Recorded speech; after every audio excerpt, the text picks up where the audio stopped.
Hey guys, welcome back to Y'all Be Good. I'm Ralph, along with my co host Heather. We are a product of Little Lion Cuts here in Kenosha, Wisconsin. On this episode of Y'all Be Good, we're sitting down with Dr. Lizzy, a compassionate and skilled veterinarian who's been caring for animals and the families who love them. From routine checkups to life-saving care, Dr. Lizzy shares what it's really like behind the scenes in the world of veterinary medicine. So sit back, buckle up, and y'all be good.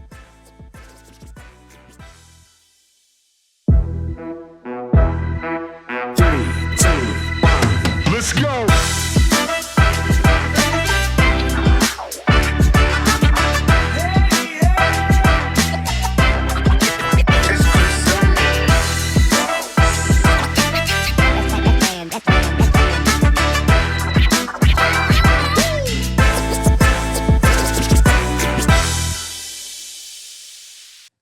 Do you live here in town or where? No, I live in Beach Park.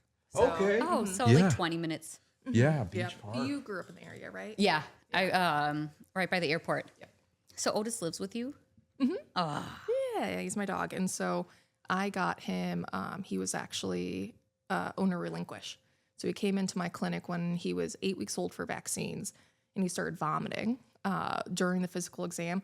Turns out he'd eaten plastic the night before. Oh, man. And so he needed foreign body surgery that day. Oh, geez. Oh. Yeah. Okay. And he was really unstable. And so no hate towards the owners. They're great. I stay in contact with them still. I send them Christmas cards with him on them and stuff. But they just didn't have the finances for it. Yeah. And so I ended up keeping him. And he's a good boy. He comes to work with me. He lays under my desk all day. Oh, man. We do like public outreach events with him. Yeah. And so I do a summer camp in the summer where I teach little kids how to like pet dogs and how to read their body language. And Yeah. like the older groups of kids, I will have them like put on a stethoscope and listen to their heart and lungs. And then in the fall, we do the Girls in STEM Lake County Conference. And so that's really fun. So I teach them how to do physical exams on them. This year, I think we're going to try to teach them how to like draw blood on like not real animals, but like on models. Yeah. Last year we had them inject fruit with like food dye to like pretend you're doing sub-Q injections, and Really? intradermal injections and stuff. And Wait, that was I want fun. to do that. Wait, what is this for? It's just a Lake County Girls in STEM. So it's okay. It's like a STEM curriculum. yeah, like a conference. That's cool. Yeah. So this year it's October 25th. But yeah, we bring Otis every year, and my friend who's a technician with me, she brings her dog Yanko, and we just work with the kids, and they're like middle schoolers. Yeah. But it's a lot of fun. Oh, that sounds like so much fun. Yeah, so- I'm like, I want to do that too. I know. I've got some bananas and some syringes. Maybe I could try. We'll just show up for podcast purposes, right? We'll Yeah. just Just pretend to be middle school girls. yes. Easy for me. What about you? You got this. I'll maybe I just won't show That's up. my guardian. I have a question about the owner relinquish. Does that kind of thing happen a lot? Not super often, but Okay. it happens occasionally. It's never a great feeling. Yeah. Yeah. Yeah, of course. It's tricky. Veterinary medicine, it's hard because there is cost behind it. Yeah. Like there's a lot of money that goes into just like the medical supplies. You'd be surprised by how much they cost. Oh, no. That the overhead is really, I mean, you guys, you're business owners, you get it. But the overhead's a lot. And then we think about just like the schooling for veterinarians, in-state tuition, just tuition alone. So you go to 4 years of undergrad and then you go to grad school for another 4 years. The grad school alone is in-state tuition when I was at U of I was $30K a year. Yeah. And so a lot of people come out with, $200,000, $300,000 in debt. Wow. Yeah. So it's tricky. There's Yeah. not a good answer to it. Yeah. I wish I could say everything would be free, but you gotta. Yeah, Yeah. There's money involved There's money in everything. involved, We're right. in that boat. We do kids haircuts. Ideally, we would love to make it as accessible as possible, but staff has to get paid. The Yeah. lights have to be on. We have to make it enjoyable for Yeah. people. Yeah, it's just the way of the world, right? Right. And so owner relinquish are kind of like worst case scenario or last case scenario, when there's a patient that we can fix and it's, euthanasia because there's financial costs that they just can't afford. Yeah. Or, you know, for him, I took him on, we did the surgery for free. I paid everything else, all the costs out of pocket. And then I was going to rehome him, but 12 hours in, I was like, no, I can't. Oh, dude. Yeah. He's yours. So, yeah. Well, especially with how little he was. I know. He was 8 weeks old. He was the cutest puppy. And I was devastated. I remember I got on the phone with the owner and he was crashing really bad. We had to take him in for surgery right away. Like he was not stable. And, you know, she said, if you can't guarantee that he's going to make it through the surgery, you know, I can't put the money into it. And I can't blame her for that, you know, but we don't have a crystal ball. And I just started sobbing because I'm like, I can't put this cute little 4-pound puppy down. Oh, no. Man. So it's devastating. No one likes it. The owners are great. I stay in contact with them. Like I said, I send them emails every once in a while. I'll send them Christmas cards each year with the dogs on it. Yeah. So, but it's not great when it has to happen. That's not fun. Well, because that is a big thing. Like all the time, people, like I have a Shih Tzu, so I'm part of a Shih Tzu group. And then I'm part of a Yorkie group. And that's probably one of the biggest things is they couldn't afford the surgery. So there's crowdfunding for the surgery. Right. Or on TikTok, I was watching this one thing and they have like, I guess she was talking about how to avoid scammers too. You can send the money directly to the veterinary the clinic that is servicing your dog. That way there's no hands in between. It can go directly to where it needs to go. Oh, okay. Yeah, that makes sense. Well, let's start from the beginning. Do you go by Elizabeth? I go by Lizzy. Dr. Lizzy. I go by Lizzy. Lizzy. Well, thanks for making the trek out, hanging out with I don't the know pup. if I paid that much for a doctor. Yeah, in my you name, need- I'd be like, I'm Dr. Lizzy. Doctorate out of U of I. Nice. Back in 21, I think I saw. Yeah. Yep. I did a little homework. You got married the same year? Yeah. Actually, I did. It's embarrassing. I had to think about it for that long. No, but that's okay. That's all right. Yep. And young family, right? Like just the one kiddo. Just one right now. Yeah. So Ford, he'll be 2 on 10/10. So coming up. Very fun. Yeah. Yeah. Halloween baby. Yeah. So it's fun. It's a really good age. I really like it at this point. Yeah. He's. I remember when you came in and we started talking a little bit. I just like making conversation with everybody. You're like, yeah, well, I'm a vet, and I was like, oh, that's amazing. Yeah. People around here think I hate animals. He does. Because I don't hate animals. All right, so let's get this out of the way. Grew up with dogs, love having dogs, but now that we're a family, right? So I have 3 kiddos and a wife, and they want to be dog family, Right. but the responsibility's It's a not lot. ready for everyone else. And then I end up having to take on all the responsibility and doing all the stuff. Unfortunately, we rescued a half black lab German Shepherd in 2020. He was a COVID baby dog. Came into the house. He was great. We really enjoyed our time with him. But then shortly after that, we started realizing that he was very aggressive. Not necessarily with us. My daughter at the time, who was probably like 4 or 5, she could ride him like a horse. Like he was really great with them. I always say if we lived on a ranch in Montana, he'd be the perfect dog. Anytime someone came around or if we had family over, he was very, very like territorial on the kiddos or the house. And unfortunately, he ended up biting more than a couple people, and we had to put him down. Do you remember watching Beethoven? Yeah.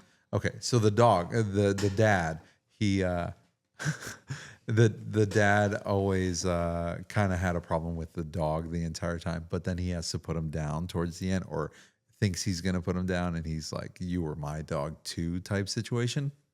That's the way it was. And it was like, man, I don't want to go through this again. Yeah. I don't want to put the family through it again. So I just say all things animals off the table, at least for our family right now. But when we were talking, I was really excited to get your point of view on just the whole situation, right? Because there's dog people, there's cat people, there's bird people, all that fun stuff. But let's shoot back a little bit. Did you always know you wanted to be a vet? You know what? For a brief stint of time as a child, I wanted to be an astronaut. And then Yeah. the Challenger exploded. And then I was like, never mind. Oh, no. And then after that, I'm like, yeah, vet. And then it stuck. So, Okay. yeah. All right. So as a child, I thought I was like, I would dress up in a Dalmatian costume. I don't know why my parents thought this was appropriate, but they like got me like rawhide bones to chew on and stuff. So they like let me walk around with like Cool. bones as like a 3-year-old. Maybe it was good for your teeth. You never know. You never know. But yeah, so ever since then, ever since the Challenger, I've wanted to be Yeah. a veterinarian. I mean, that'll probably change anybody's Yeah. mind Yeah. really quickly. Can I ask how old you are? Yeah, I'm 29. I'll 29. be 30 in December. Very nice. cool. Very cool. Happy early birthday, I guess. Thank you. And how you said it was 8 years, right? So I actually did college in 3 years. I graduated early, but typically it is 8 years. And then Yeah. if you want to specialize, you do like 1 to 2 years of an internship and then you go on to a residency. So like if you wanted to be like a cardiologist, you do 1-2 years of internships, usually like a rotating small animal internship, and then you'll do a 3-year residency. Okay. Is that the same? Like you did a residency? No, I just, as soon as that school ended, I'm like, get me out. Oh, I can't really? do more school. Yeah, I Okay. wanted to settle down. So Yeah. came back up here. So, because I grew up in Grays Lake, Okay. in Illinois. Yeah. I worked at a clinic in Grays Lake throughout high school doing kennel kid work. So like cleaning up dog poop, cleaning Sure. up kennels, stuff like that. The grunt work. Yes, the grunt work, restocking. Sure. And then, I went off to college. I did vet school. When I came back, I went to a different clinic in Mundelein for a couple of years. And now I'm actually back at the same clinic in Grays Lake. So, Really? yeah, full circle. Oh, wow. Very yeah. cool. Yeah. And when you go to, because I have a friend who went through veterinary school, like you have to have like letters of recommendation and a certain amount of hours. Like she used to do, what is it called? Oh, sorry. Good. I want to call it catch and release, but you're just catching cats and Oh, TNR. Yeah. TNR, Trap, yes. neuter, and release. Yep. yes. Whoa.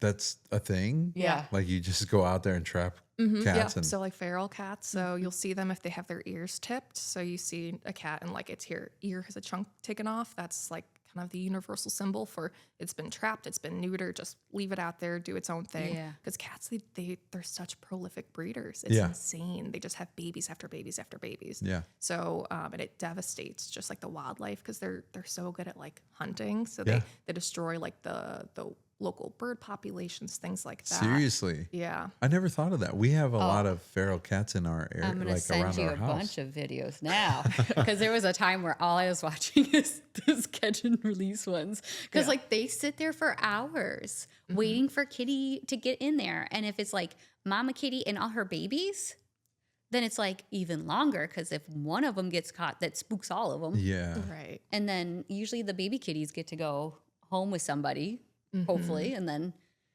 mama kitty gets released back into her home. Yeah, we had one of my coworkers, my friend Haley. I think it was like her sister's neighborhood. There was a feral cat colony, and they had like maybe like 15 adult cats. And we ended up just as a clinic, like some of the technicians went out there and they caught a bunch of the kittens. We had like 40 kittens that we ended up adopting out. Yeah, it was Wow. insane. And then me and one of the other doctors neutered and spayed some of the adult cats and Yeah. stuff. But it's a lot of work, but it's worth it, you Yeah. know, because that's 40 kittens. Can you imagine? That's just one season of kittens. You think Yes. about like next year if they have another 40. And, there were a couple, I think it was one cat that was pregnant at the time of the spay. And Oh my God. that was her second litter of the year because Wow. she was lactating still. Oh my So you think God. about like how many kittens Sure. end up in the They environment. just stay pregnant. Well, and then I gotcha. Pretty much. whenever you go to a shelter, and if it's a cat shelter especially, the cat rooms are just overflowing with kitties. They are, and yeah. it like my empathy gets so bad. Like I'm gonna take them all home, but I don't even want a cat because I don't like litter boxes. Yeah. But I'm like, oh my God, you all need love. Right. Oh man. So you graduated early. That's cool. Yeah. Have you always been very studious? Were you always kind of like a, Yeah, I would say so. And I was lucky to have grow up in Grace Lake. They've got a good school district. Okay. And so I had a lot of AP credits. So I was able to kind of graduate early from having all of those credits consolidating, you know, all the Nice. classes I had to take. So it saved me a lot of money in the long run. Yeah. Heck yeah. Yeah. But yeah, so it was, I'm very fortunate. Do you? Well, I'll go for it. Have you always wanted to work with domestics, or did you want? Absolutely. Okay, you're like, no horses for me. Yeah, no, in vet school, or no, sorry, in college, I worked in a couple of research labs to get some extra hours because, like, as you alluded to, vet school applications, they're pretty rigorous. You need to show that you have experience in different fields. So, you know, working with chickens and working with pigs, working with cows, horses, whatever. I didn't have any horse experience, but I worked in a repro lab with cows, and it was, not my jam. Not my jam. I was like collecting cervical fluid from cows. Yeah. Like, That's what I thought. I was like, what is a repo? yeah, it was horrible for I've me. seen some interesting. Actually, there's a show. I don't know if you've ever seen it, but it's called Impractical Jokers. Okay, and so in one of the quote unquote punishments that they do if one of them misses the mark on one of the things, they had one of them go and deliver a baby calf at some ranch or something, and it looks pretty aggressive. Yeah. Like they're shoulder deep yeah. in a cow. Absolutely. I don't know if I could do all Yeah, that. and you know, you'd be surprised by how tight the sphincters on cows are. It's like your shoulder deep. No, and because like, I know how strong mine is. yeah, your arms are going numb. It's like having like a blood pressure cuff on Really? your arm. Yeah. Wait, you have to go into their booty hole to push the baby out? Do we need an anatomy lesson? No. Should we Google Well, I mean, this? if you're sometimes you'll be palpating for like where they are in their heat cycle and stuff, and so you'll be feeling for like follicles. So they do a lot of rectal palpations in cows. This is not like my field, and I don't remember anything from vet school on cows, so I can't elaborate further. With calving, oftentimes they'll put like chains on like their legs and help pull them out. That's things that's like one thing that they did. They didn't use a chain, but they used a rope. Yeah.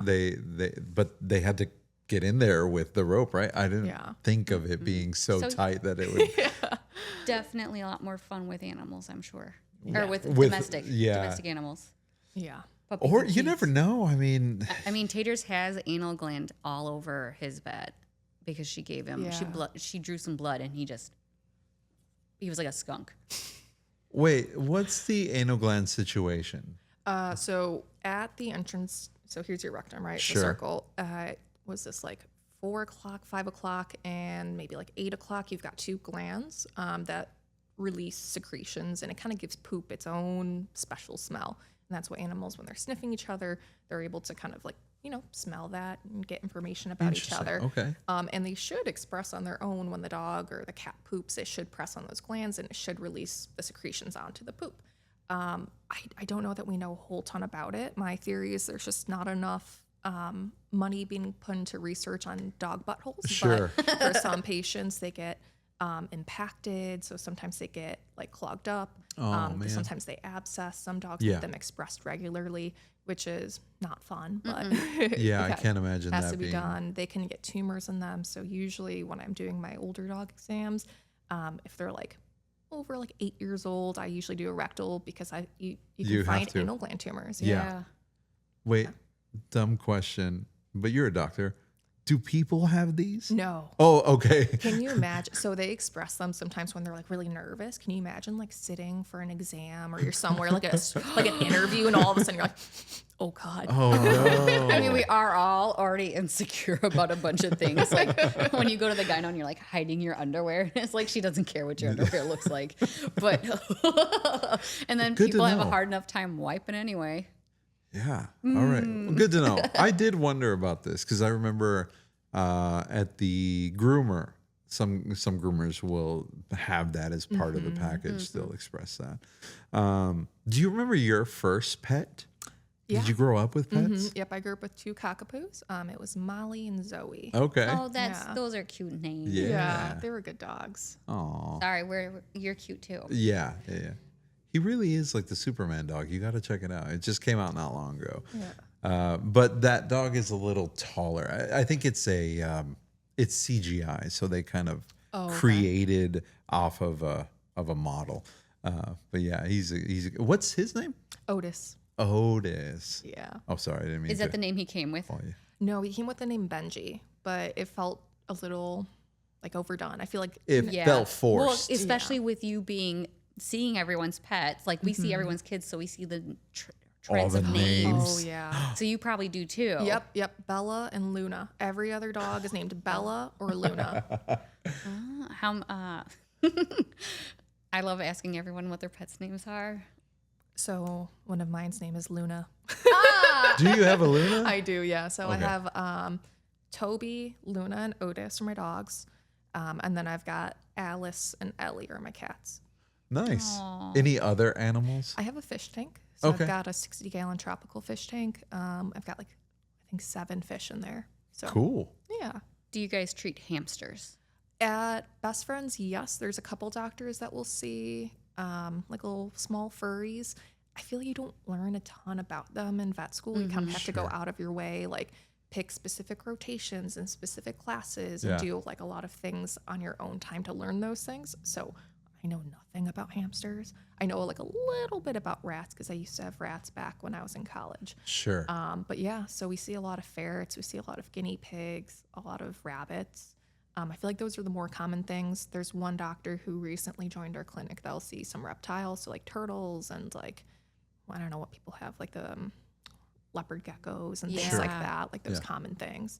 But yeah, so that's so interesting. pretty much, I mean, there's a vet for anything that you can own, Yeah. animal-wise. Because there's a special, like a exotic animal clinic in Libertyville that we used to take my rabbits to. Right. Or my parents' ferrets, because they were getting ferrets that were like,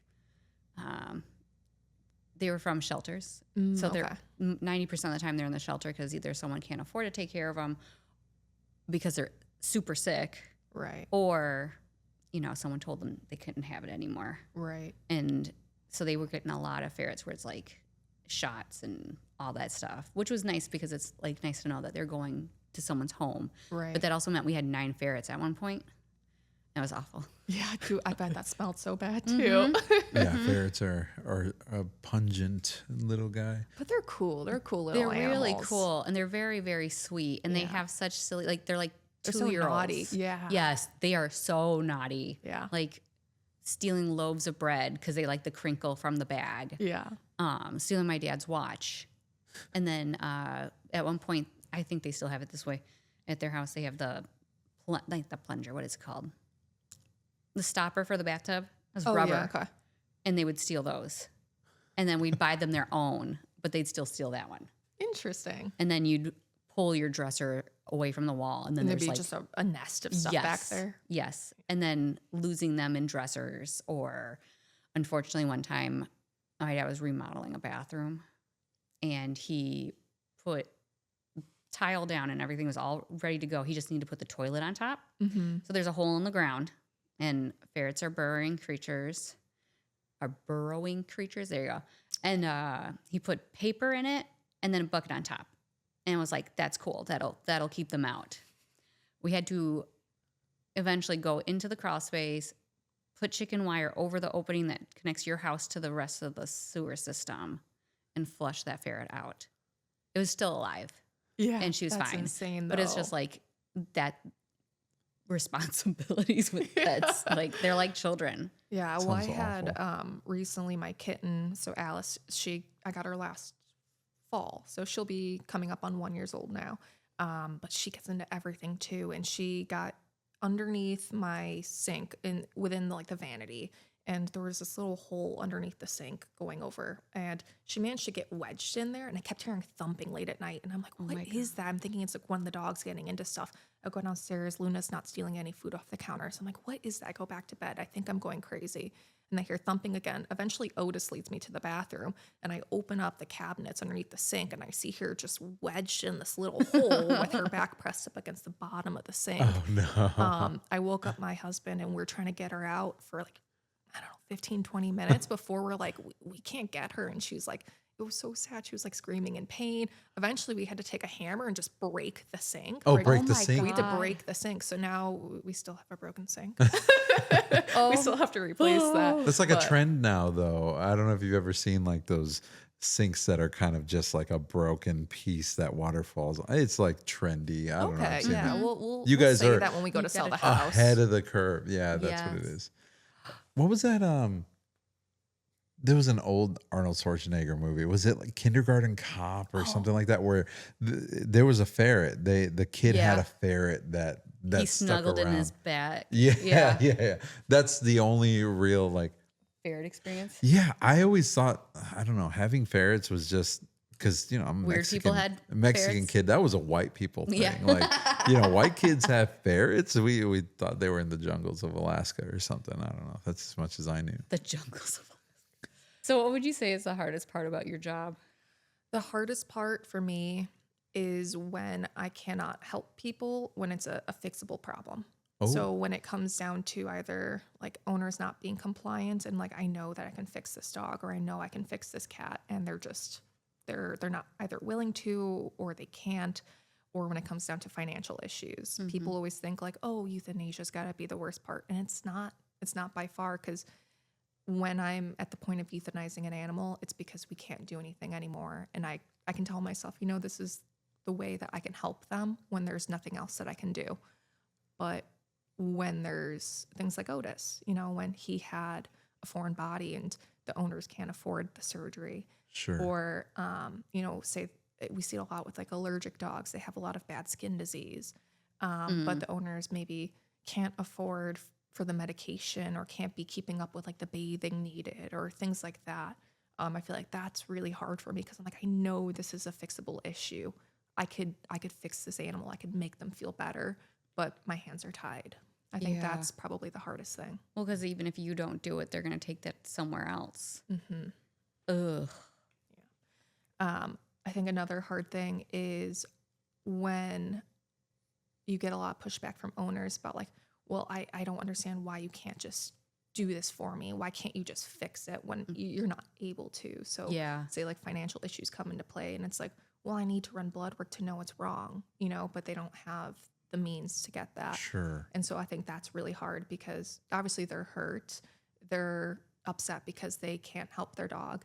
But then you get put between this rock and this hard place of, I want to help, but I physically can't. Yeah. And I feel like that becomes a big emotional drain.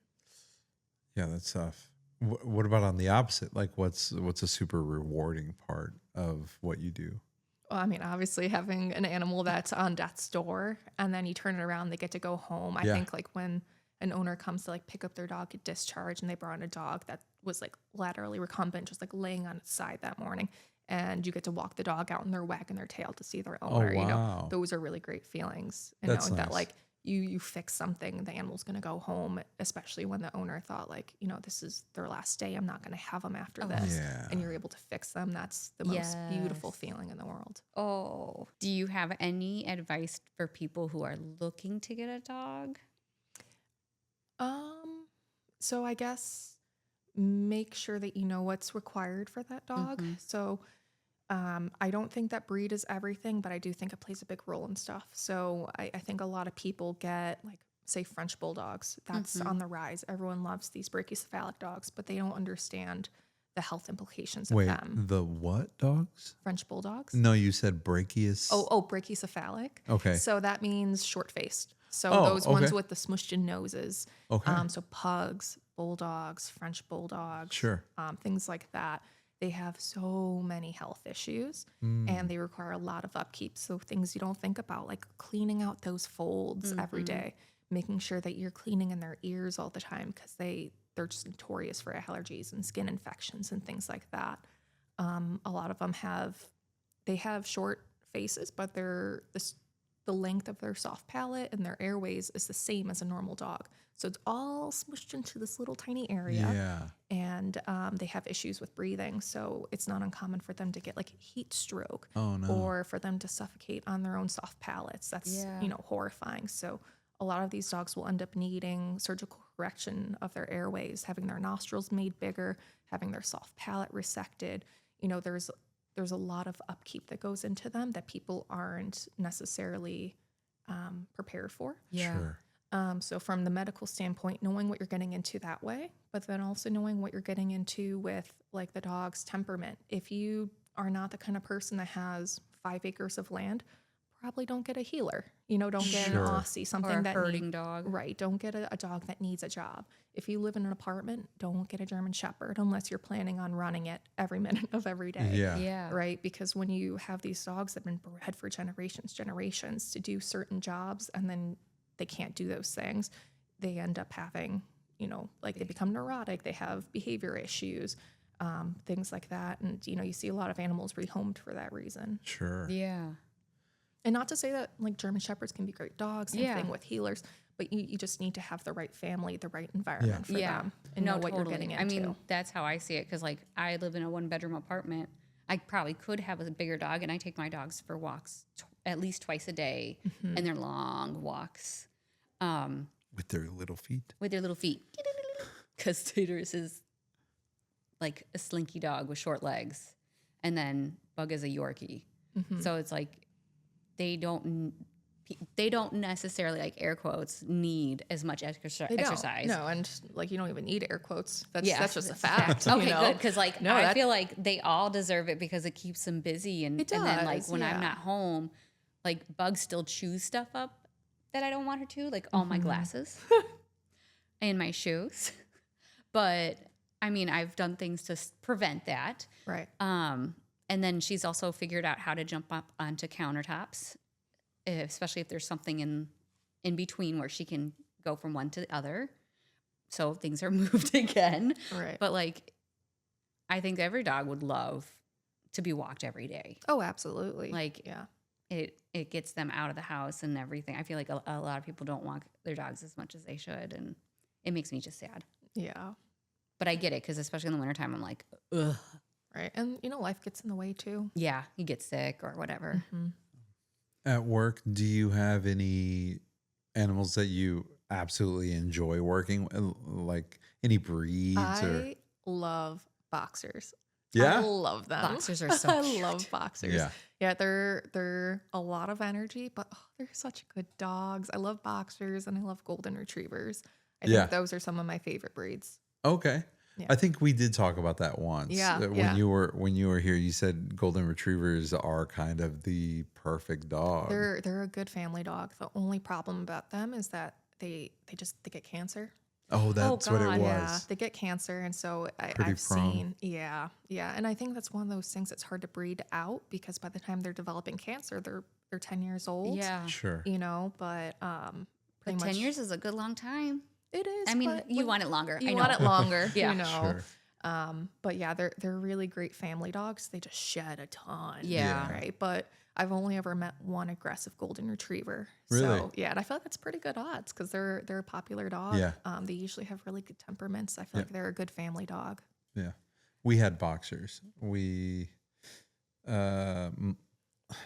many years ago, we got a boxer, and then my mother-in-law or my wife's grandmother ended up keeping that dog and then breeding it.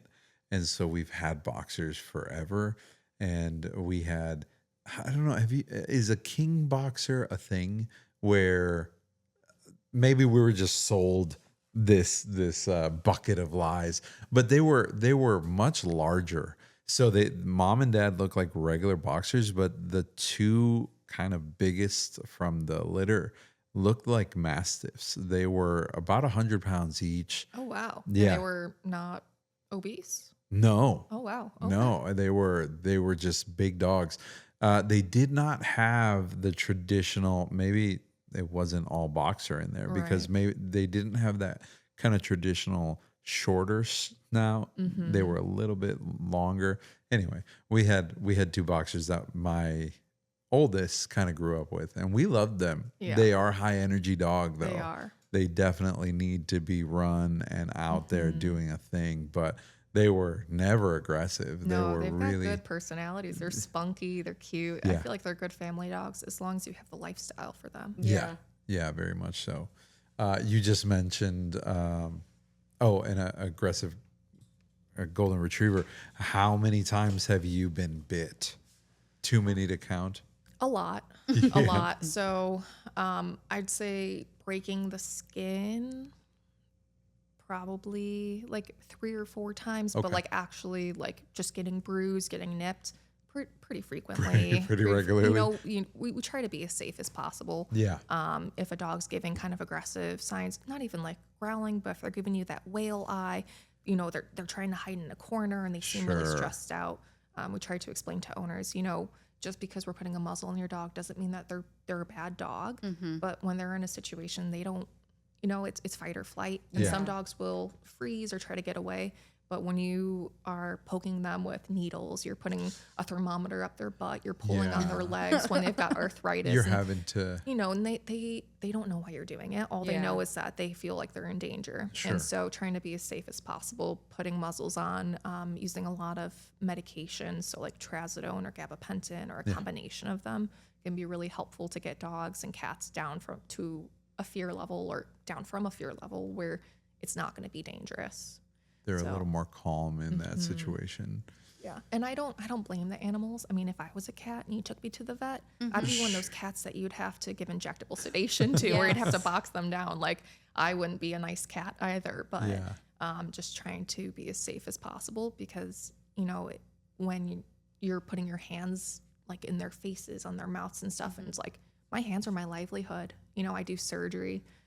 Cat bites, they've got nasty bacteria in their mouth, and you can lose fingers from things like that. I've heard. Yeah. Even with a cat scratch, right? Because they are in their litter boxes pretty regularly, and there's a lot of bacteria that kind of goes along with that. Well, it's like cat scratch fever. It's Bartonella. It's a bacteria. So really, yeah. So, but yeah, cat bites are really nasty because they've got these sharp little teeth that puncture deep down, and then you get Pasteurella multocida is the strain of bacteria that causes a lot of nastiness. But the second you get bit by a cat, you got to get to the urgent care and get antibiotics started. These are going to my list of why not to have animals. So my dad is like, I like to say it's like Tim the Toolman Taylor, where he's doing something and then something horribly wrong happens, and he got bit by one of the cats as the cat was older, and we had to give him some medicine or whatever. And his hand was just puffed up. And my dad's not someone who goes straight to the doctor. He kind of like waits to see what happens. Like one time he got hit by a car, and he was like, I feel fine. And then... Was he fine? No, he was not fine. Okay, elaborate more. So he was in the parking lot of a grocery store. Someone pulled out of like the parking spot where they're like facing towards you, but there was cars in the way, and he's just kind of hobbling along, and they hit him straight on. He went down, told the kid, because it was like young guy, he's like, I'm fine, just go, just be careful. He goes home, and his leg starts to hurt, and then his leg swells up. He had a hairline fracture through his whole leg. And then when I finally saw him, and I've got pictures from that day, like I saw him on Mother's Day, he's got like a big old scrape here. He's got a scrape here. He just looks beat up. And I'm like, what? And I didn't even know at that point what had happened to him, because no one tells us anything until like we see them in person. Right. So he's got this thing on his leg. He's got a cane. He's got bumps and scratches everywhere and bruises everywhere. And and that's not the only thing. Like, I tell the story all the time. He tried to catch my dog by jumping on top of him. That seems like not a wise choice. No. He got bit? No. Oh, okay. He broke his own rib with his own fist. Oh, no. So then he's trying to dog-proof the yard later because, well, if you leave the gate open, it doesn't matter how much you dog-proof it, right? Right, that's fair. But he's trying to dog-proof the yard because I also have the 7-pound Yorkie. And he's buying lattice, and he trips on it and breaks his rib again and pulls his arm and hurts his shoulder. So, but now I think he owes Tater like a lot because we found out he has an embolism in his heart too. Oh, so I mean, yeah, like, see, this is what's supposed to happen. Right.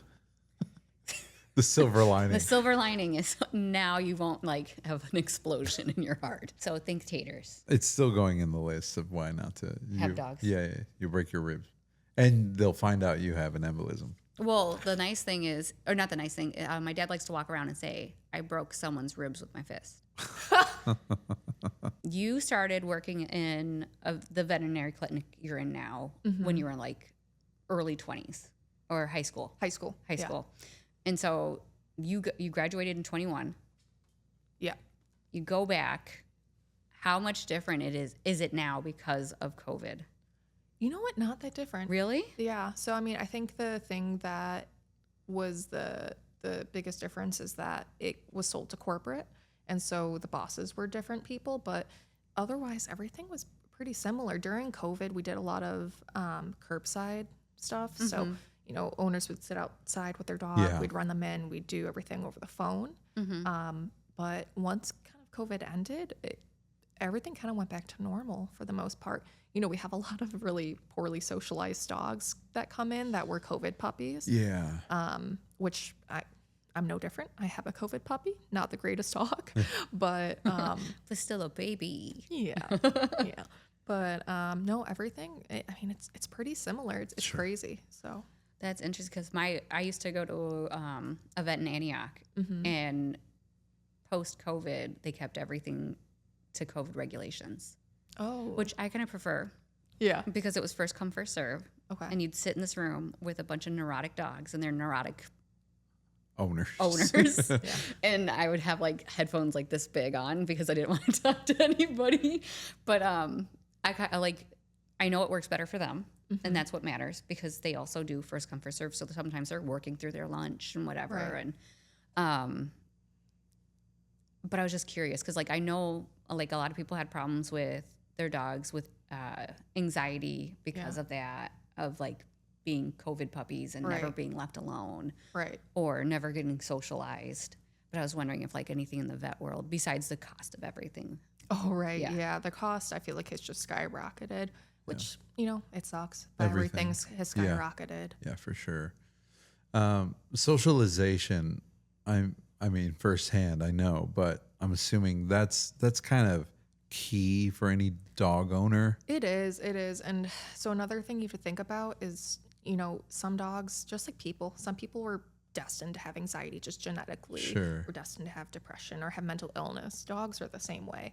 So socialization plays a huge role in what your dog can become, but it's not the only thing. Sure. So if you have like with your dog, the German Shepherd mix, Yeah. you don't know what background it came from. You don't know what the parents were like. Maybe one of the parents was really aggressive and just there was something not quite right in its head. Sure. Some dogs you can socialize as much as physically possible, and you can still have a dog that's not great in certain situations. Yeah. But I think socialization does play a massive, massive role. Yeah. Yeah. Have you noticed that your son has inherited some love for animals? Oh my God, yes. Yeah. That's, it's so cute. He loves the animals and he's always trying to like feed everything. We went to the Lake County Fair this summer. Oh, sure. And he loved the petting zoo. Yes. And he was Yes. walking up going, putting his hand in front of them, trying to feed them. And he goes, and he puts his head on them and gives kisses. It's really sweet. All I right. love watching babies with any animal because it's just like, Yeah. oh. Definitely, if anyone listening has a toddler, get a kitten. Kittens and toddlers together, when they grow up with a toddler, my kitten can be so manhandled, and she's totally fine with it because he would just like walk over and grab her by her tail. Oh my And gosh, she's just like, yeah. oh, this is fine now. And so they have like this special relationship. It's adorable. Okay. Well, some people just have, like, my brother's one of those people that has like something special with cats. Yeah. We had a one-eyed cat that we had for a while named Kiki, and he would literally like use her like a nunchuck.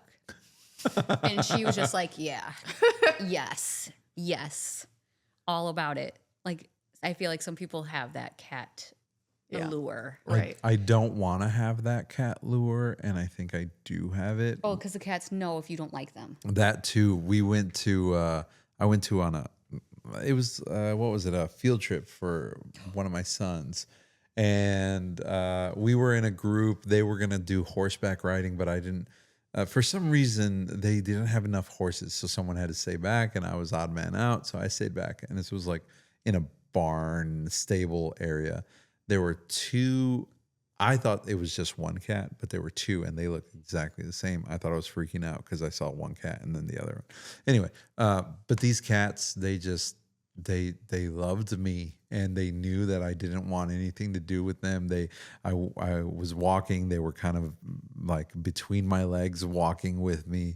I went to sit down on a bench. They came and like laid behind me.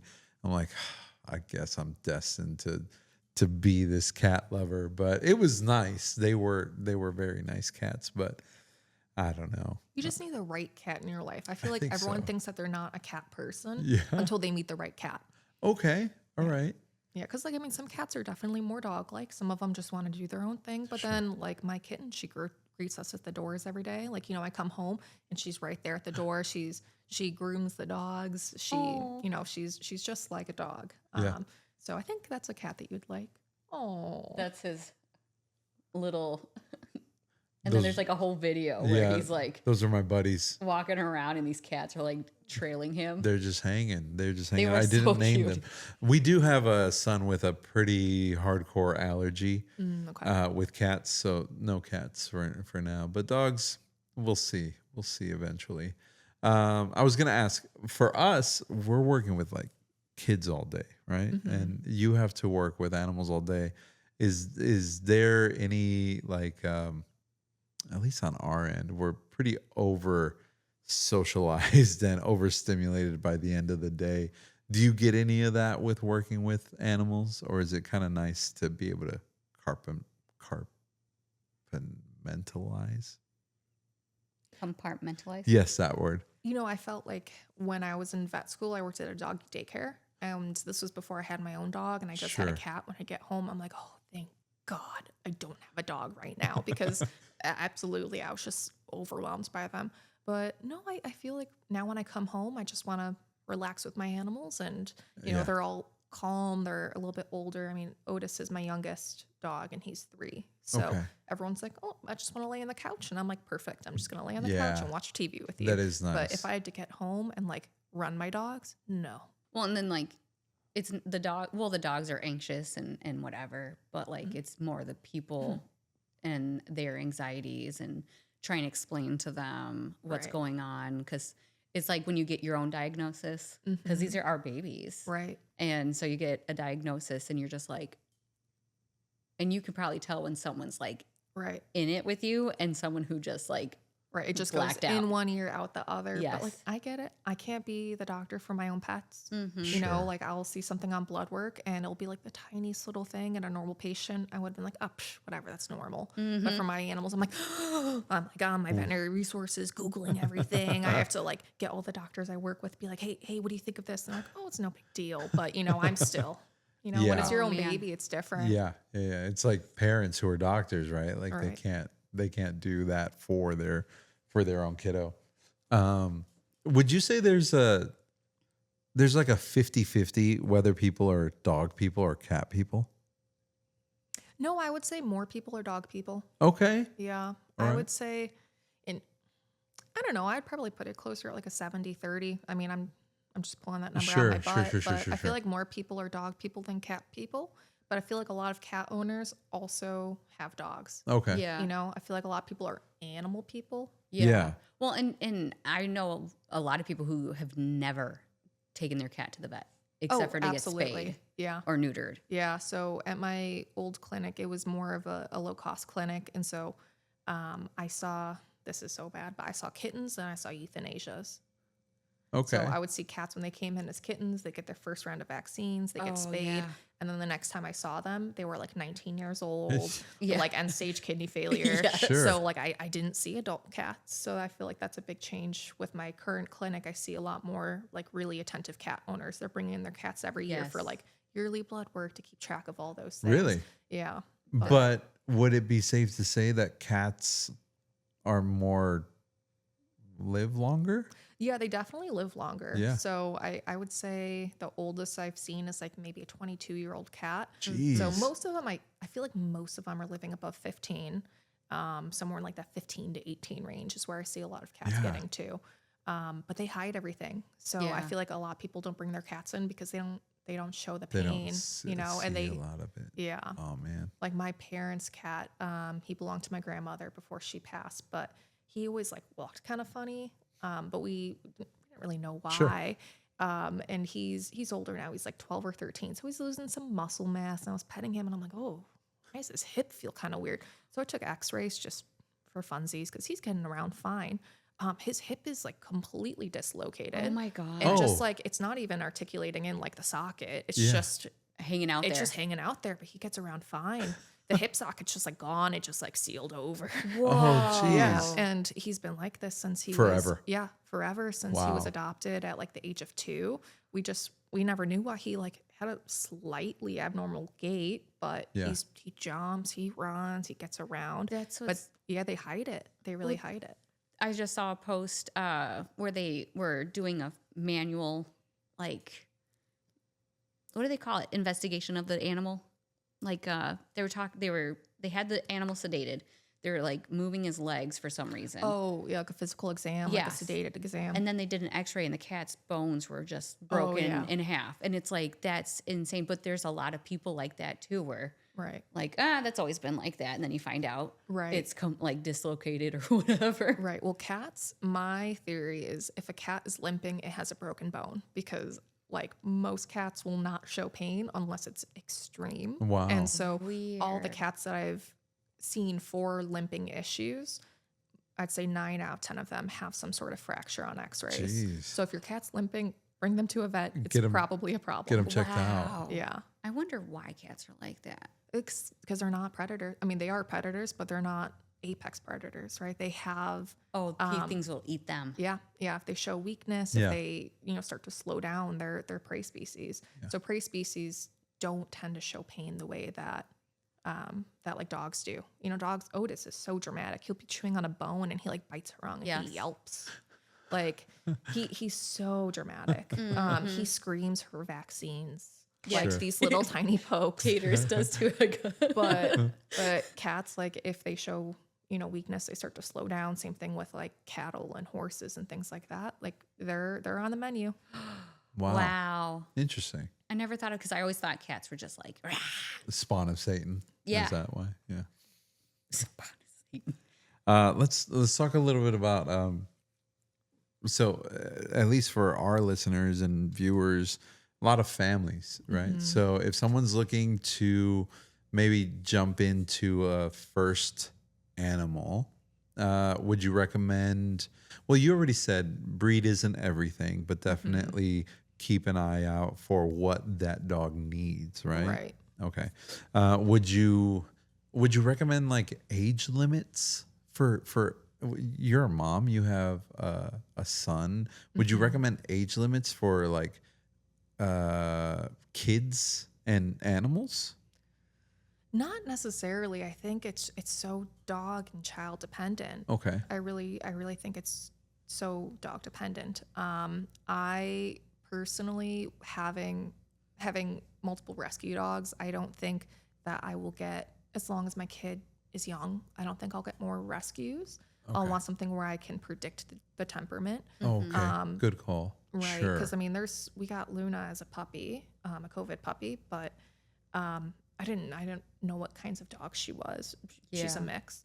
And I didn't know what her temperament was going to be like. And I mean, she's fine, but it just goes to show how variable it can be. You don't really know what you're getting into until they're an adult dog and their personality's set. So I would look, if you have kids and you want to get a dog, I would look into getting it from a breeder where you know what the parents' temperaments were like. You know that like it's going to be an okay dog to have around a kid. And then I would start with like a puppy so they get used to that. Yeah. Because dogs, they don't recognize that little kids are humans. I feel like Sure. if they haven't been raised with them. Yeah. And so I would probably, for kids, I would aim to do something that is going to have a good temperament, like a golden retriever or like a cavalier, something along those lines. Okay. And then probably get them as a puppy and get them used to being raised. When said and done, it's still an animal. Mm-hmm. Don't leave them unattended together. You can't guarantee that a kid's not going to go up and like poke it in the eye Sure. or Yeah. pull in a tail, especially if they're injured or something. I never leave Otis is great. I take him to work with kids all the time, but I never leave him unattended with my kid Yeah, because of I don't know course. if my kid's going to crawl on his back and hurt his back. Yeah. Oh, Things like that. Sure. Yeah. So- I would be more worried for the dog. Yeah. Right. Yeah, But definitely then- more worried for the dog. Well, more worried for the dog, but if he's in pain, who's to say that he's not going to turn around and Yeah. accidentally nip? But But Otis isn't again- a bad dog, but I'd be afraid for the dog because what happens when a dog bites a kid? right. So yeah. Right. Yeah. So I think that there's not necessarily an age limit. You just have to be smart. Don't leave them unattended together. Yeah. Teach your kid from a young age, like forward whenever he goes to pet the dogs, like gentle, gentle, gentle, like no tails. Don't touch them Sure. like this. We don't want them in the same room when they're eating. The dogs, like they eat in a room. The kid's not allowed in there. We actually have taken to feeding them after he goes to bed because I don't want him reaching into my dog's bowl. Sure. I mean, they don't resource guard with us. But I don't want to take that risk Yeah. because they're animals and Sure. animals aren't always predictable. yeah. Yeah, I think that's still something you just have to, mitigate that Yeah. risk as much as possible. So sure. being smart, but then also trying to get dogs that you know the temperament of. So I think starting with puppies is a good plan. If you have a young child, if they're older and you can teach them like, hey, don't do this, don't do that. Sure, get a dog from a shelter. Just know that you don't know 100% what they're going to turn out to be. So, Gotcha. Do you see a lot of people doing backyard breeding? oh yeah, Yeah. yeah. Everyone thinks they're going to make rich off of puppies. Yeah, I don't see it quite as much where I am right now, but in my last clinic, I saw a ton of like backyard breeding Frenchies. Those were always, Oh no. yeah, I have a friend who has a Frenchie, and like everything you said earlier about it, like everything has happened with that dog. They got puppy insurance as soon as they got the dog, yep, and that's saved them a lot of money, but they're still spending a lot of money on vet bills because Right. like she jumped off the couch. It wasn't even that far off from the she get ground. paralyzed. Oh no. And then, but she's walking again. Okay, that's They've done good. all like hydrotherapy, all of this stuff. Right. They also have an American Bull Terrier, Okay. and he also messed up his back Oh, by I think running into a wall head first. that's a bull terrier Yeah. for you. Exactly.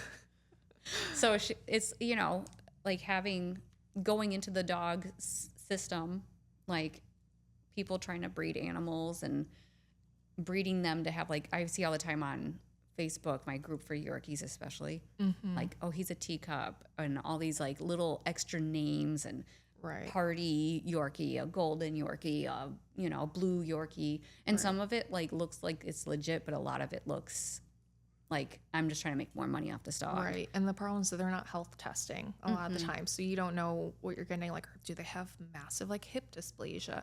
Do they have horrible like luxing patellas? Are their backs messed up where you're going to have a dog that's going to be paralyzed in a few years, But yeah, I see a lot of backyard breeding and it's sad. What's like for someone looking for a reputable breeder, where do you find a reputable breeder? That's a great question.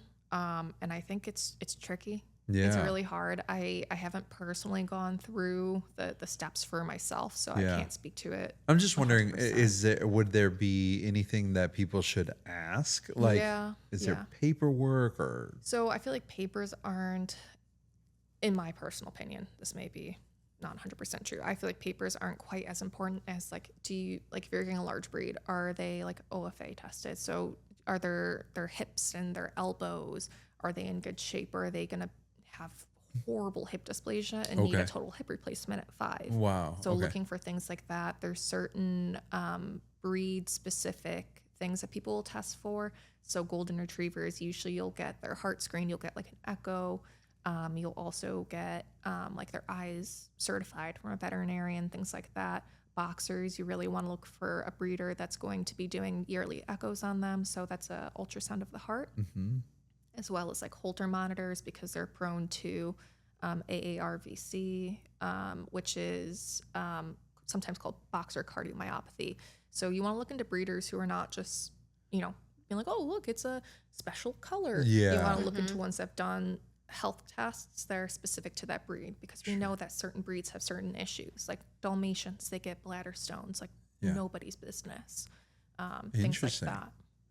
Are vet clinics, well, obviously you can't speak for every vet clinic, but are you guys available to answer that kind of question? Like, I'm looking for a dog, and can I call my local vet clinic and say, hey, I'm thinking about getting a Dalmatian for my family. Is there anything I should be looking for? Like, Or do you is know that any reputable breeders? Yeah, you can definitely call and ask. I can't guarantee that Sure. every vet's gonna know people, but Yeah. like there are some vets who are breeders of certain dogs. So you know, it's a pretty small community. So we tend to know That's like good. you know other people. We tend to know certain breeders in the area. Know who to stay away Who from. to stay away from, sometimes. yeah. You know, I think it just really depends on the clinic you call, what their personal experience is. I don't personally work with a lot of breeders, Sure. so I don't know a ton of information offhand. Yeah. Gotcha. But I think it's reasonable to call and ask, and at least a vet should be able to tell you, hey, what are the things that they're predisposed that to? you should, yeah. Yeah, because like we may not know every single breeder in the area, or a lot of people go out of state. Like I don't know the breeders in Michigan, Yeah, right? yeah, of But I course. can tell you, oh, hey, you're getting a boxer, make sure they're doing echoes. Okay. Oh, you're getting a cavalier, make sure that they also have, you know, their hearts checked because Yeah. they all develop mitral valve disease. Yeah. So things like that. You said Goldens are kind of a go-to family dog. Do you have any breeds that you would highly recommend for families? So if they are a more active family, Yeah. I think that labs, they're just standard, pretty good dogs, but they're high energy. So I think labs are great. I think Goldens are great. If you want something a little bit lower energy, I think that like Cavaliers are really great dogs. They tend to have really good temperaments. I feel like those are good. I feel like Doodles can be kind of neurotic, so that's kind of hit or miss. Well, I feel like the doodle population got really big because like Real popular. real popular because they're hypoallergenic. Right. And then during lockdown, I saw a lot of families getting them. Right. And so I feel like maybe some of those neurotic tendencies are because of that time frame, but also grooming a doodle is ridiculous. Yeah, if you're getting anything with a coat that needs to be groomed, know what goes into maintaining that because it's pricey. And I have no hate on groomers because I try to groom Otis myself sometimes. I am garbage at it. I have so much respect for groomers, and I think that their services are worth every penny. But it does add up, especially does. if you have a big dog. And then you have to be making sure that you're brushing them at home, making sure that coat's not getting matted. Because I see a lot of dogs that come in that will end up doing like sedated shaves. Same thing with cats, where Sure. you know it's so painful, and you're like taking pelts off of them. Yeah. Oh, and they're getting like man. skin infections under it and stuff. Yeah. So knowing that like if you're gonna get a quote unquote hypoallergenic dog, that you have that time to put aside to either teach yourself how to groom or, you know, brush them. And if you're not going to do those things, that you have the finances available to go out and take them to a groomer because that's a huge thing. Is the fur on a hypoallergenic dog? I can't talk today. Different? They just don't shed. Oh, it's just a little bit. Well, and then like the whole idea of it being hyperallergenic, and obviously correct me if I'm wrong, but like you could still be allergic to that dog. Oh, It's just absolutely. their saliva. It's the Right. dander from a dog that you're allergic to. So you could, like, I have the Shih Tzu and a Yorkie, or Bichon Shih Tzu Yeah. and a Yorkie, and those are both considered hypoallergenic. Right. But I'll tell you right now, like they still get dandruff. And I wash them regularly. Right now, Bug's face smells like a wet towel stuck in your dryer for too long because Taters keeps grooming her. Yeah. And it never dries completely. Yeah. It's awful. Like, Reason Is 580. Tater's the one with, is that the Shih Tzu mix? uh-huh. Yeah. And they tend to get like a lot of tear staining, so it stays wet there too. Oh, Taters doesn't have that problem though. okay. Like I give him one of those angel eye little droplets. I give it to him like maybe once every 6 months. And then all his water comes out of I put it in stainless steel bowls. I don't know if either one of those things, I know the little chew treats help a lot, but he doesn't really have it. Right now he's got a little bit on his like upper lip because I need to trim it and it's like curling into his mouth all the time. But Bug definitely gets the eye booger. And then that's what Taters is grooming off of her. And then he also grooms her ears. which they don't stink, just right here stinks. But they both have their own little things. Like I had a Yorkie before, and he went through a period of having dandruff, and then also like at around 8 years old, Yorkies will get like little cysts all over their bodies, and he's had to have those removed a few times because they were like, I thought it was a pimple at first. Yeah. No, it's just bleh, a gross little cyst. But like they all have their little things that you have to worry about. And unfortunately, the last few years of his life weren't that super fantastic. And so he started losing hair. And so he was shedding. Yeah. Was he cushionied? No. Okay. There was other things going on Okay. that were completely preventable. But like you find the hair everywhere, and then it's like it would clog up the bathtub. It was so bad. But they all of these, like, you're buying these dogs because they're hyperallergenic. It's like they still have things that they're going to come up, or like, what is that, yeast infections that dogs can have on their skin? Yeah, they can have yeast or bacteria. And that's why their feet smell like Fritos. Yep. I love that. Golden doodles scare me. Really? Yeah, because they look like skinwalker people. Like their heads look like human eyebrows, like human eye. And they freak me out. Yeah, I'm like, nah, I'm good. For me, it's when they have their eyelids, like the water lines and stuff, they're not like dark, when they're light colored and they've got like light colored noses and light colored lips. Those freak me out. Really? That is Yeah. kind of what I'm thinking then. Yeah. Yeah, because it's unnatural. It is. I like dogs that look like little Ewoks. Oh, sure. Well, we can start wrapping up, but do you have any like fun stories when people ask you about being a vet? She's boy. like, wait. Oh, Yeah. you're putting me on the spot. I'm Or trying to think. funny stories, or you like a real bite accident? Oh man, I had one bite that was bad. Back when I worked at my old clinic, there was a dog that was so great away from its owner, but it was so protective with its owner. Oh man. And she tried to toss me the leash, and she kind of just, dropped it in front of her. Sure. And I was in the room, the door was closed, and the dog just charged me and started biting my leg. Really? And, yeah. And it got me 3 times on my thigh. Luckily, it didn't break the skin, but I was so bruised. It was gnarly. And I'm like trying to get out, but I'm smashed up against the door. my So I'm trying to God. open the door While you're while I'm getting, essentially my getting bit God. up like crazy. And then I got out and I tried to slam the door shut, and the dog's trying to come through the door, and his Oh, face is geez. right And you're there. like, I don't want to hurt you. A full Cujo situation. Yeah, that was gnarly. Let me see if I can think of anything funny. So back in vet school, I tend to like mix up numbers and stuff, and I Just was a little dyslexic. just a little bit. And so I remember I was working with this grad student. He told me like, oh, hey, like if you want to feel this cow has like a follicle right there, you can feel she's like about to ovulate, or I don't know, something along those lines. So he told me which number cow, and I'm in there. I'm like, I'm not feeling anything. And then after like 5 minutes, we look over, and I'm just completely in the wrong cow. Nice. Yeah. Yeah. And that cow's like, what are you doing? It's actually a bull. You're like, what are you doing? I do have one more puppy question. Yeah.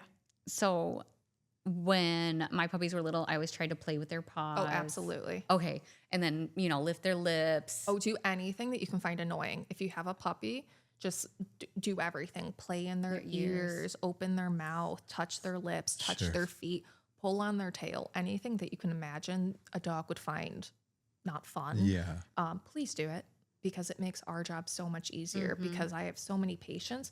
You go to touch their feet, try to bite you. Yeah. You go to look in their ears, especially the dogs that have like these recurrent ear infections.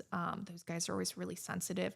So if you have a dog that's going to be predisposed to allergies, like pugs, Frenchies, labs, things like that. Like I'm looking at you. Oh, pitties. Pitties love to have allergies. Allergies go hand in hand with ear I love infections. a pitty. I know. Okay. I do like pits a lot. Yeah. But get used to having their ears cleaned. Make it a normal thing, so they're not at the vet and we go to clean their ears and like, whoa, Yeah. what are you doing? Yeah.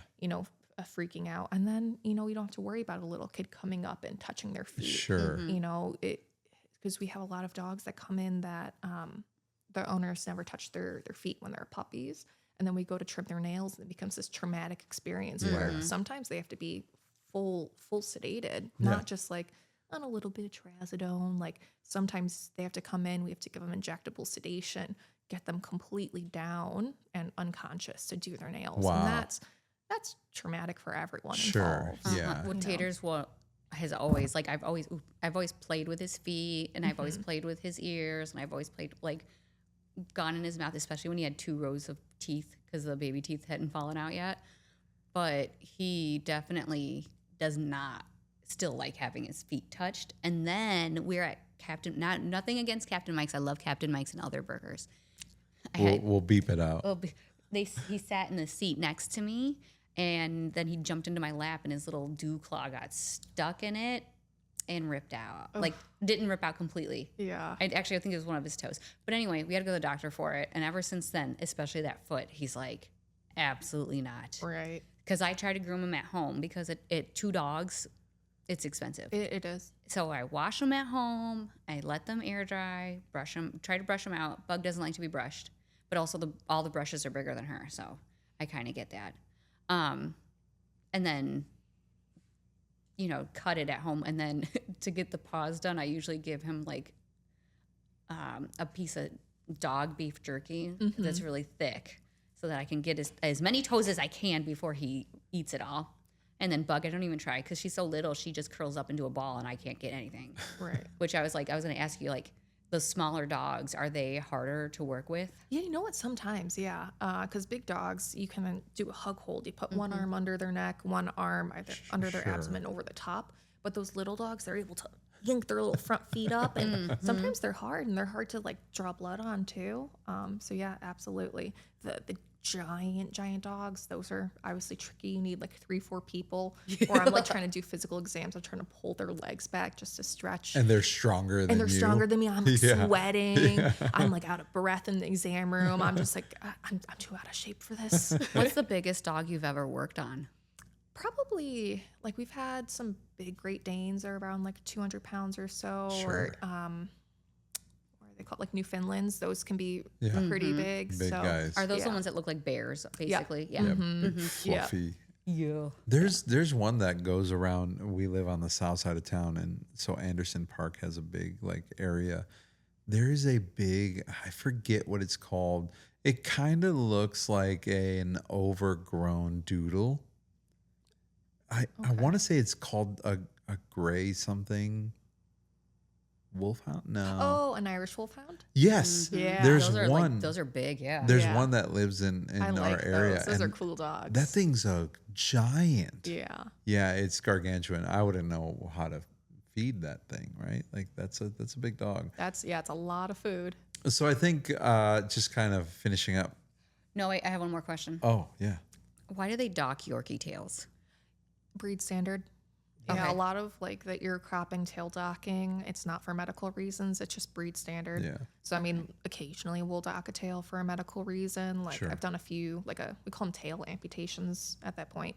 But like if they like to glove it or something, like yeah, those are always horrible. Ugh. Or like in pitties, you see it a lot. They get happy tail. Have you guys heard of that? No. It's where they'll get like a little wound on their tail because they hit their tail into everything. 'Cause Oh, it's like a no. whip. But then because they're always happy and they're wagging their tail and they're hitting into things, it never heals. It just keeps breaking back open and Yeah. no. splattering everywhere. And those become really painful because it's just it's never heals. Sure. So sometimes we'll do tail amputations for things like that. Or I've got a patient that I'm going to essentially crop its ear because it's got a tumor on the ear. But in terms of why do they, come that way, breed standard. Okay. Because, like, part of me gets it because, like, Tater has the curly Q tail and it has long hair and sometimes it gets poopy. Right. And then both my Yorkies have had dock tails, and I've already told myself, like, my next Yorkie, I'm not letting it get its tail docked because I also heard that also changes the way that they talk to other dogs because they Yeah. can't see their tail movement. Yeah, I feel like bulldogs are like they don't have like the normal facial like Oh, I love structure and they don't have like tails and they don't really have ears that move in certain Yeah. ways and so like they They get in like fights more often. I can't say that definitively, but I know at least from the veterinary standpoint, I walk into a room, I'm like, I can't read this bulldog at all because all of their emotions look the same. Yeah. Because they're just all the time. I don't know. Good thing Bug has huge ears because, like, you can tell what she Right. like. She also just flops on her back and lets everyone like snuggle, pet, or whatever. Like, I haven't gotten her spayed yet either, so she's How old is she? She turned 1 in March. Okay. Here's a pitch for spaying. So the earlier you spay them, the lower the risk of mammary cancer. So in dogs, if you spay them before their first heat cycle, risk of mammary cancer is reduced by like 98%. You spay them before their second heat cycle, you drop down to like 92, 91. Before their third, you're dropping down into low 80s. Before the fourth, you're down in the 70s. After that, there's no protective benefit. And I see a lot of mammary cancer in dogs and cats. So in dogs, 50% of it's benign, 50% is malignant. So spay your dog. Okay. Okay. I mean, I was going to, but I'm nervous with how small she is. Yeah. But at the same time, I don't even want to deal with my own period. Yeah. I don't want to deal with hers either. Oh, absolutely. She's not. only had 1 heat so far, but I think she might be starting her next one. And then the vet was like, once it happens, you have to wait like 3 months. Yeah. Yep. So, and then also like, I knew it was going to be expensive, and that's why I didn't want to get a girl dog. Right. But oh my God, I'm so You glad can I have also her. look into like lower costs. There's a lot of, at least in Illinois, there's different places you can go there, like the county. If you show financial need, oftentimes you can go there for spays and neuters for lower cost. Sure. There's a lot of different options like that. I think spectrum of care in veterinary medicine is a big deal, you know, because not everyone can afford like the perfect gold standard, and that's okay. Yeah. But let's try to give as many people as much care as possible. So Yes. if you need to go somewhere Yeah. that, you know, maybe doesn't do blood work before, things like that, as long as you're able to get them some degree of care. You should have brought Bug, and we could have just done it No. here and just. She doesn't want to work on her day off. She's this having apple at? to. Yeah. Oh, she's. We got plenty of sharp objects around here. You know what I do don't have know. at home too? I have those disinfectant wipes they use in the doctor's offices. Sani cloth. Yes, I think it's Sani Cloth. I know it's from that brand though because okay. my client, like, you get a bunch of fun stuff from clients sometimes. Yeah. You probably get weird stuff too. Like I've gotten Not super often. I mean, we No? get some food. I feel like food's a pretty Yeah. common one. We Sure. get a lot of sweets at the office, but not a whole lot of weird things. I mean, I just got a Labubu, Oh, okay. Yeah. and then Is it we have real? we have some Yeah. great clients. Nice. and I did an opening yesterday. Yeah. And then we've gotten ranch. I feel like I'm gonna bring this up in every episode. Every though. episode's going to Every- hear about the ranch. Like the dressing? Yes. Oh, was We that have a- homemade or just like someone brought you just like a bottle of No, like they, Hidden Valley? they work at Hidden Valley. Oh, So there are a lot of flavors of ranch. A lot. Yeah. Like spicy, chipotle, garlic. Garlic. Garlic's yeah. my favorite. There's all Pickle. kinds of stuff. It was like 2 boxes last time.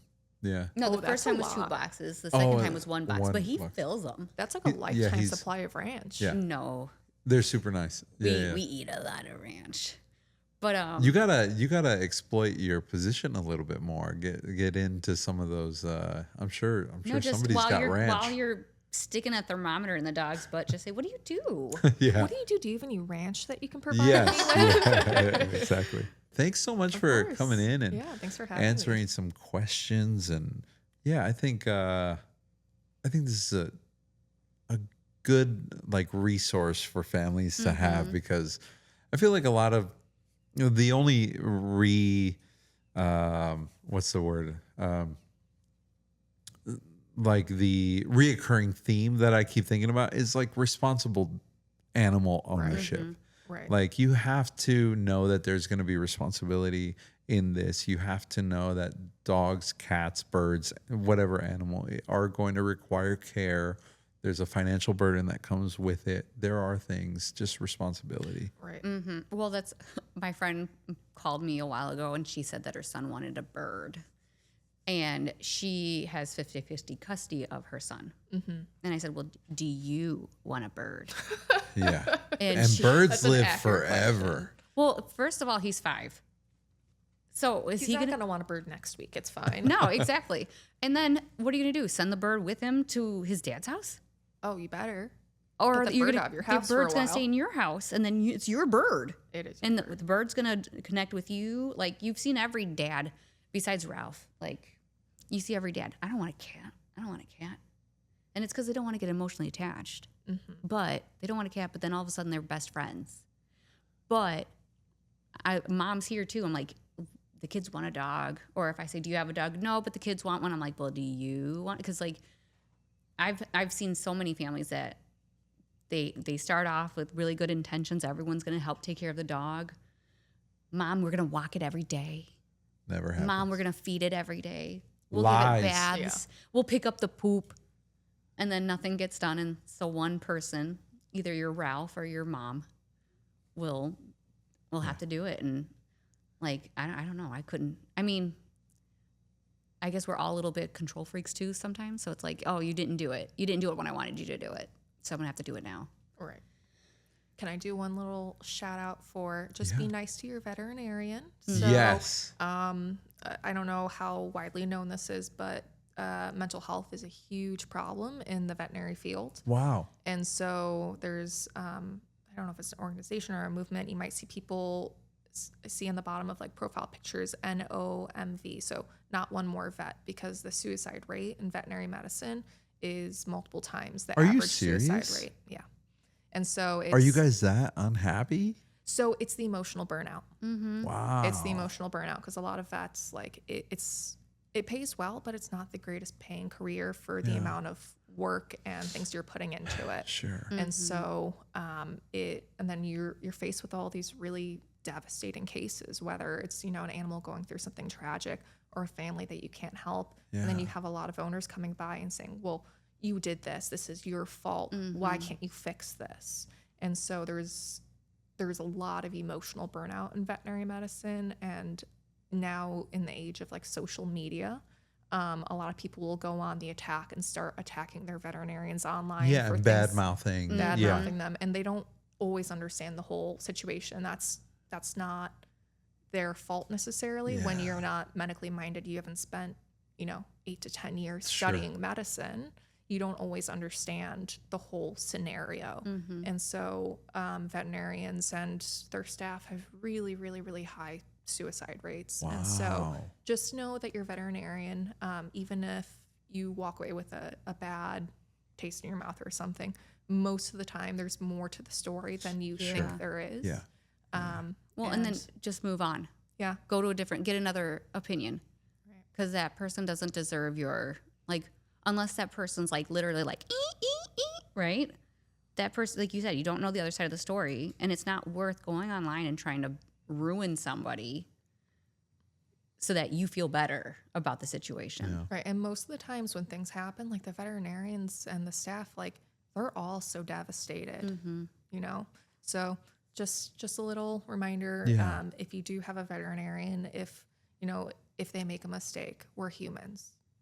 Like I make mistakes sometimes and I feel awful about it, right? But just in general, be kind to your veterinarian. You don't know. They probably worked through their lunch.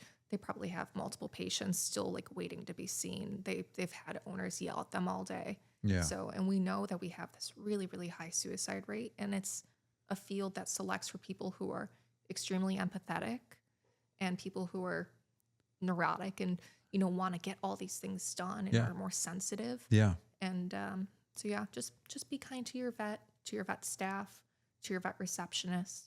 Wow. Because it is a hard field. Yeah. Thanks for bringing that up. Yeah, I don't think I would have really, thought about it, right? Like, well, I don't think about suicide rates of professions, but I do. Do you? Dentists have a I high heard rate that too. dentists have a high rate. Yeah, they I had do. heard that. Well, I could imagine, like, even with the dogs, like, these dogs are scared of you, and you have to put everything you can to get them to trust you. Yeah. And people with the dentist, the same thing. Like, they're scared for no reason.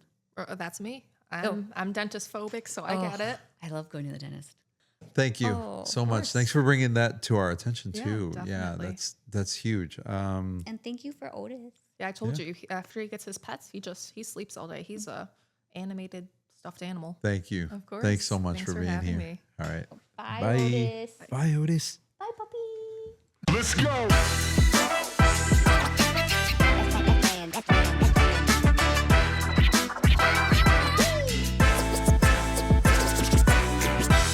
Well, that's a wrap for today's episode of Y'all Be Good. And as always, a reminder that we are a project of Little Lion Cuts. We hope you've enjoyed these stories just as much as we have enjoyed sharing them. Every family has a story, and we're just grateful that we get to hear yours too.